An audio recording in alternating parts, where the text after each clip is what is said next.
The test is in 4 parts: Part 1, Part 2, Part 3, and Part 4. Now look at Part 1. Part 1. You will hear a telephone conversation between a customer and a shop assistant. First, you have some time to look at questions 1 to 3.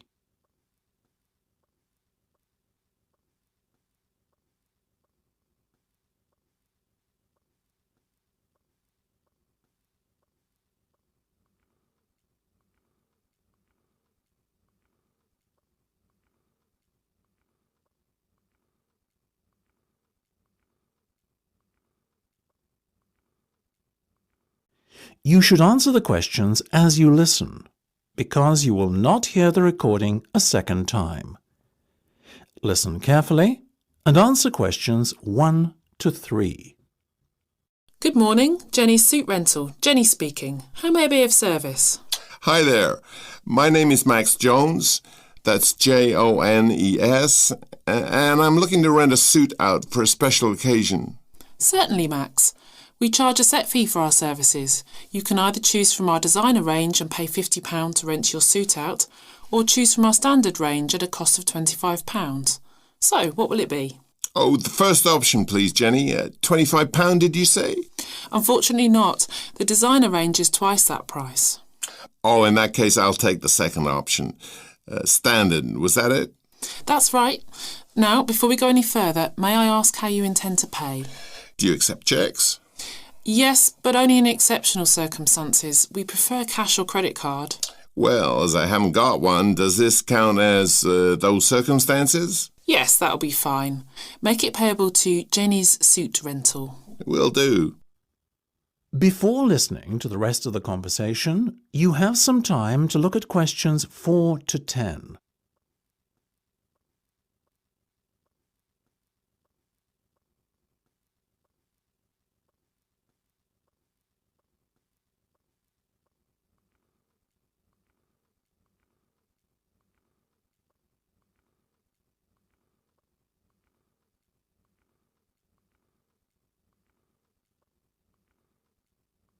Now listen and answer questions 4 to 10. Now, Max, can I take your measurements, please, and a few details about what sort of suit you have in mind? Certainly. Let's start with the trousers then, shall we? What is your waist size and leg length? I used to be 32 waist, you know, but these days it's more like 36. Too many cream pies. I've been there. And about the leg, 34? I wish. I'm afraid I'm somewhat lacking in the height department. Not even a 32. 30, I'm afraid. Never mind. As for the colour, could you do a dark grey suit? In fact, we have a very smart one of those in just your size. You're in luck. Now, what about shoes? Same colour? No, I think I prefer something darker. OK, let's go with traditional black then, shall we? What about size? I'm a size 45. By my calculations, that's 10 in our sizes. And style? What have you got? We do suede, nubuck and traditional leather. Definitely the last one. Very well. And will you be wanting a necktie? Do you do bow ties? Of course. I'll put one of those down on your order. Dark grey, I presume? Perfect. To match the suit. I think I fancy a light blue shirt, by the way. Might I recommend a green? Green would go very well with the suit you are renting. Light or dark? I'd say dark. Dark it is then. My neck size is 17 and a half. Hard to believe that a little over a year ago I could fit into a 15, isn't it? Those cream pies again, right? You got it. Now, what about your suit jacket? Same colour as the trousers, obviously, but what size? Medium should be fine. You sure? Yeah. And have you got any of those 3-button ones? I'm afraid not. The 1 and 2 button suit jackets are far more popular at the moment. In fact, the 1 button is all the rage. Let's have that one then. No problem. Now. That is the end of Part 1. You now have half a minute to check your answers.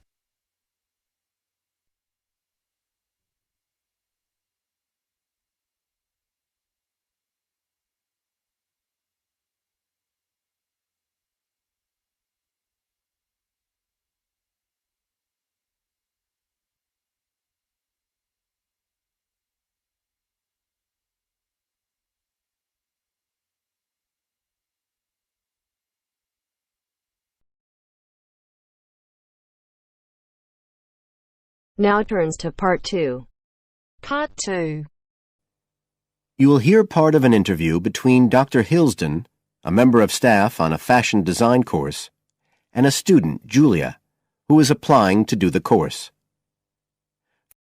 First, look at questions 11 to 13.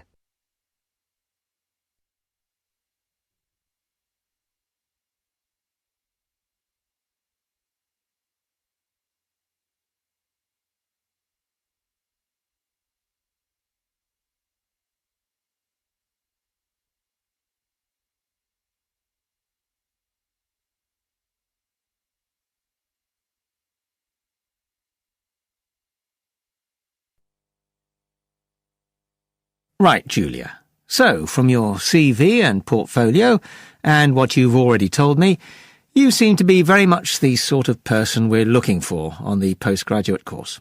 So tell me, you finished your fashion design course in London 4 years ago.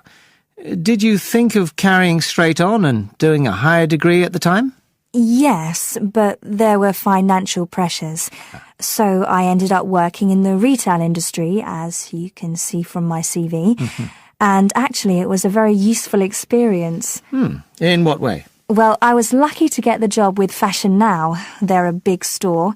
And one of my priorities was to get as much experience as possible in different areas. So that was good because I had the chance to work in lots of different departments.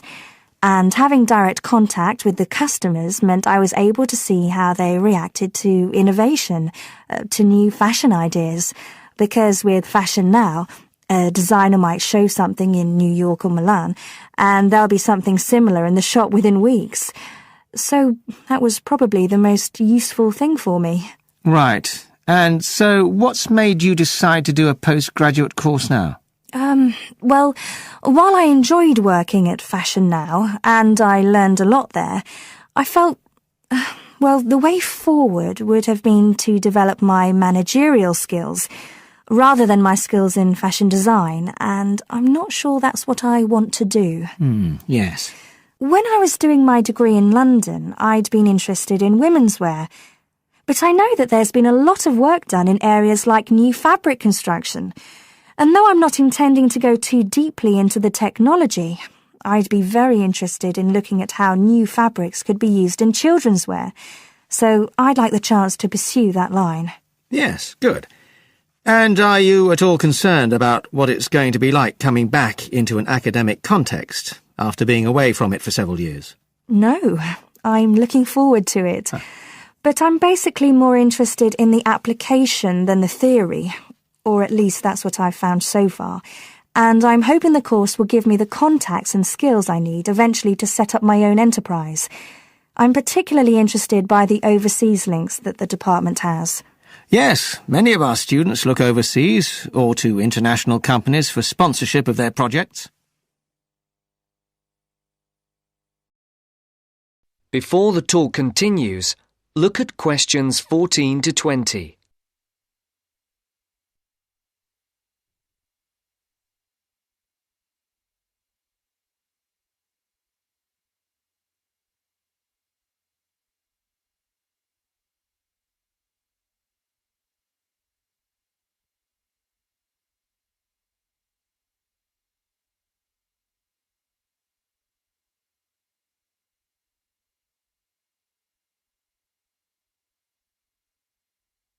As you listen to the second part of the talk, answer the questions. And the facilities here look excellent. I just went to look at the library. It's really impressive. There's so much room compared with the one at my old university. Yes, most students find it's a good place to study. And there are link-ups to other universities, of course, and all the usual electronic sources.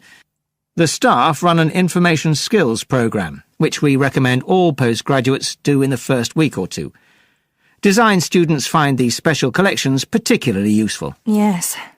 Then we have a separate computer centre, which has its own academic coordinator, Tim Spender. He's got a background in art design, and the ethos of the centre is that it's a studio for innovation and creativity, rather than a computer laboratory. Oh, right. I liked the study spaces where students can sit and discuss work together. Very useful for joint projects. We always had to do that sort of thing in the cafeteria when I was an undergraduate. And I read in the brochure that there's a separate resource for photography. Yes, it's called Photomedia.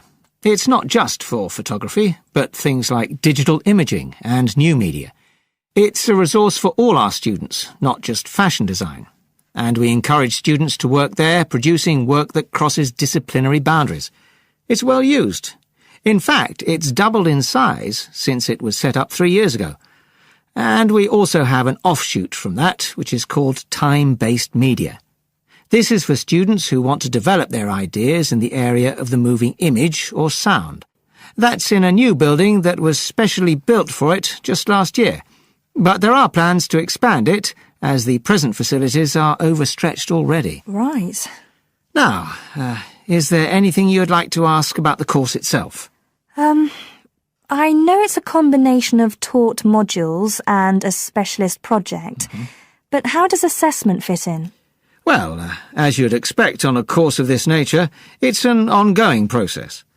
The degree course has 4 stages, and there are what we call progress reviews at the end of each of the first 3. Then the final assessment is based on your project. You have to produce a report, which is a critical reflection on your work. And is there some sort of fashion show? There's an exhibition. The projects aren't all focused on clothes as such. Some are more experimental, so that seems more appropriate. We ask representatives of fashion companies along, and it's usually well attended. Right. And another thing I wanted to ask. That is the end of part 2. You now have half a minute to check your answers.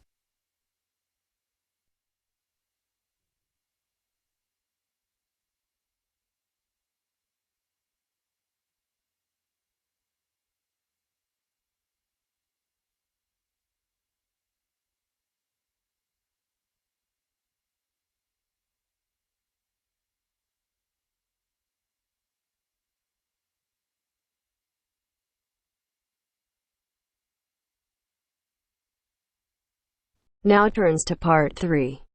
Part 3. You will hear an extract from a talk about the congestion charging scheme. First, you have some time to look at questions 21 to 25.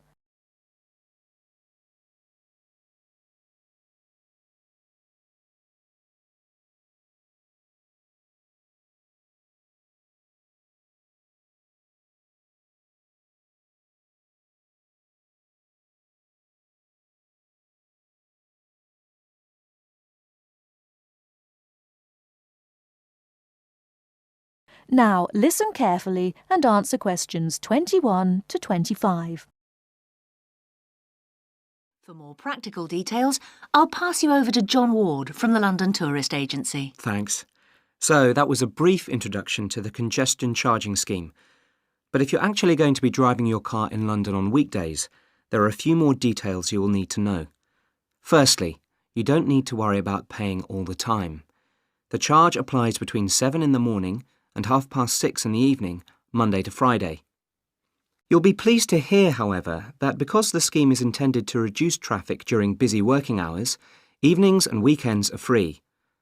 If you enter the zone during the charging times, you'll be eligible to pay the standard charge of £8, which you can pay until 10 o'clock on that day. After 10 o'clock, this charge rises to £10. But be warned, if you fail to pay before midnight, you will have to pay an automatic penalty charge. In other words, there's no escape. Let's move on to paying.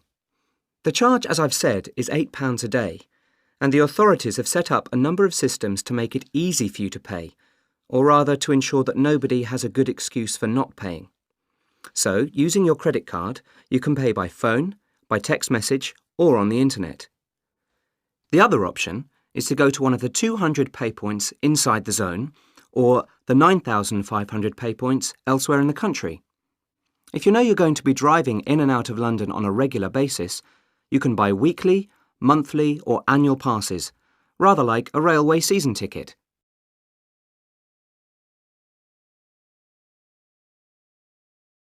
Before you hear the rest of the talk, you have some time to look at questions 26 to 30.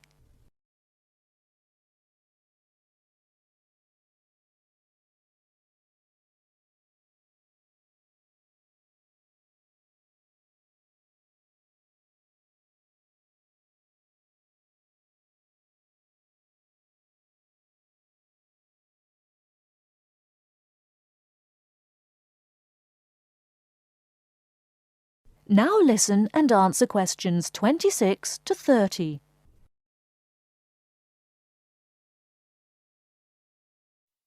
OK, on to the area itself. The congestion charging zone is everywhere inside London's inner ring road.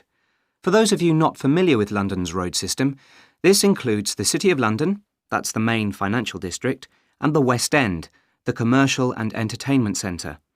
If you're still not sure, there are very clear signs on all roads which indicate when you are entering the area.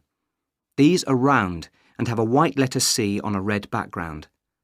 The scheme is policed by cameras which photograph all cars entering the area and send them to a computer which can recognise all British and European car registration plates.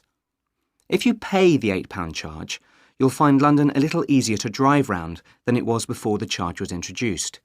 But if it's all too much trouble and you decide to leave your car at home, then you are left with public transport. That's trains, buses, taxis, or the underground.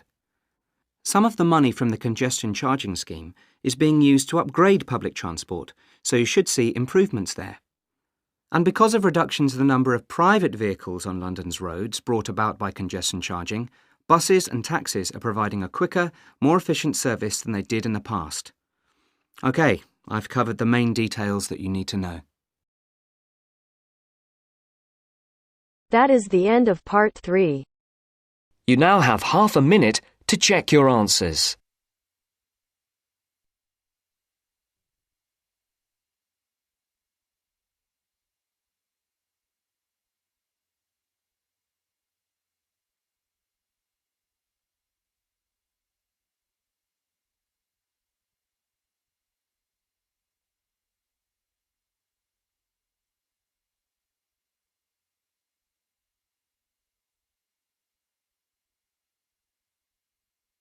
Now turns to part 4. Part 4. You will hear a speaker giving a talk about some recent research about unusual life forms. First, you have some time to look at questions 31 to 40.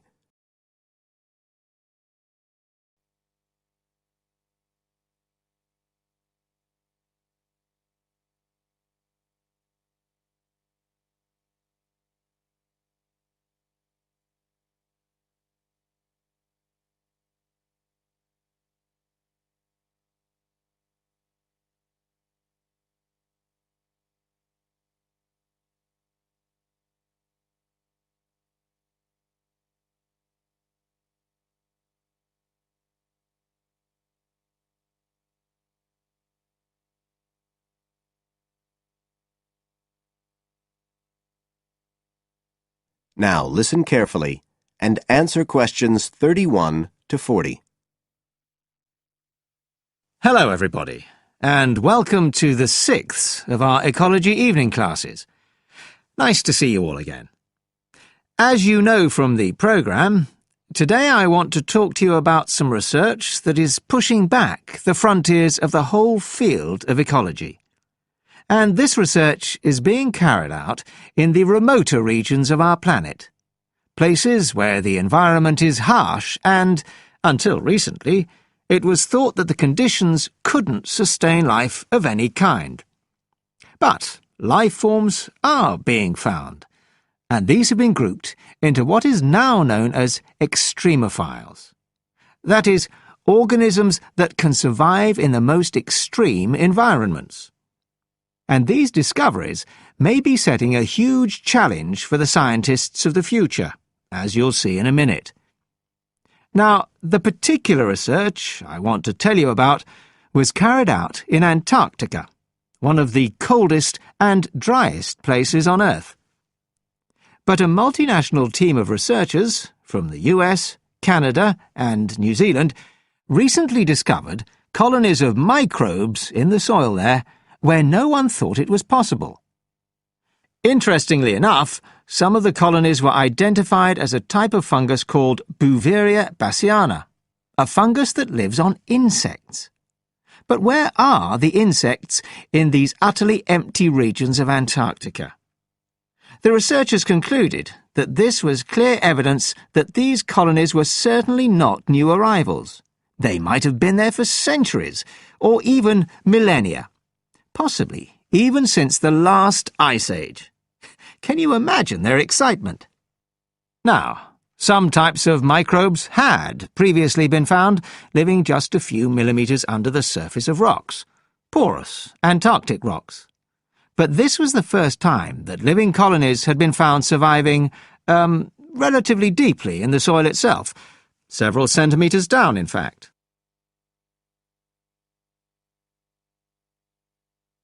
So, the big question is, how can these colonies survive there? Well, we know that the organisms living very near the rock's surface can still be warmed by the sun, so they can survive in their own microclimate. And this keeps them from freezing during the day. But this isn't the case for the colonies that are hidden under the soil. In their research paper, this team suggested that the very high amounts of salt in the soil might be the clue, because this is what is preventing essential water from freezing. The team found that the salt concentration increased the deeper down they went in the soil. But while they had expected the number of organisms to be fewer down there, they actually found the opposite. In soil that had as much as 3,000 parts of salt per million, relatively high numbers of microbes were present, which seems incredible.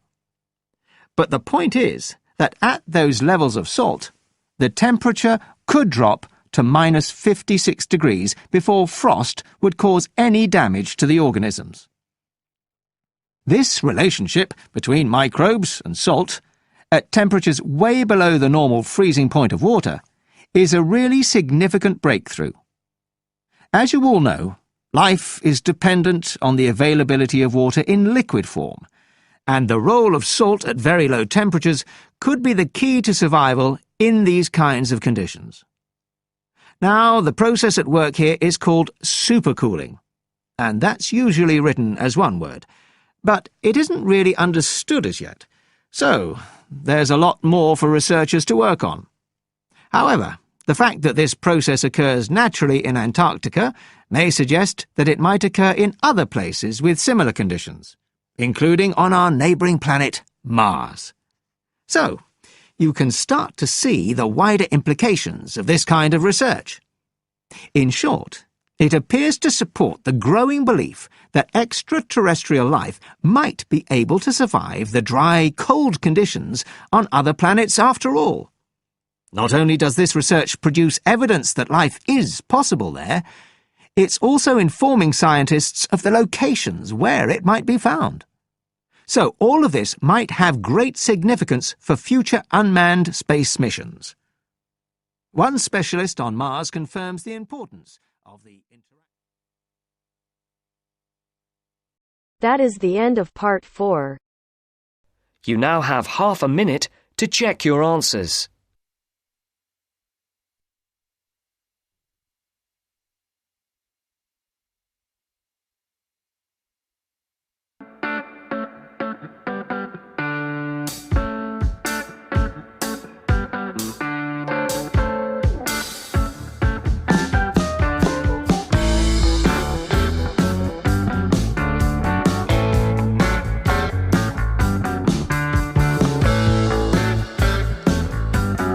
That is the end of the test.